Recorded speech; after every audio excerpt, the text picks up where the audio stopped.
Au début du livre du chapitre 1 de Ruth, nous lisons qu'il y a eu une famine et à la fin du même chapitre que le récit a alors lieu au commencement de la moisson des orges. Du temps des juges, il y eut une famine dans le pays, Ruth 1:1. Ainsi revinrent du pays de Moab Naomi et sa belle-fille Ruth, la Moabite. Elles arrivèrent à Bethléem au commencement de la moisson des orges, Ruth 1:22. Durant les jours où les juges dirigeaient les enfants d'Israël, les ténèbres spirituelles s'étendaient sur tout le pays. En ce temps-là, il n'y avait point de roi en Israël. Chacun faisait ce qui lui semblait bon. Juge 21-25.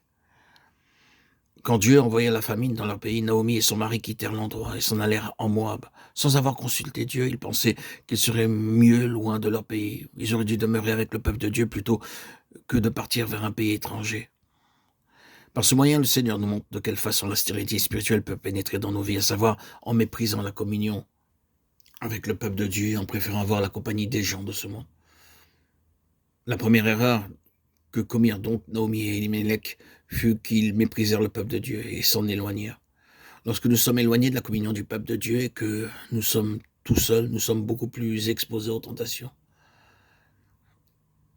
C'est seulement en allant régulièrement dans la maison de Dieu que nous sommes fortifiés, et cela à cause des prières et de la communion fraternelle de nos amis dans la foi.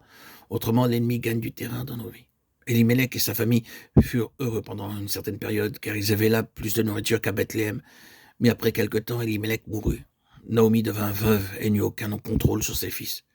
Il n'y avait personne pour les réfréner. Aussi se marièrent-ils avec des femmes de Moab, contrairement à la parole de Dieu.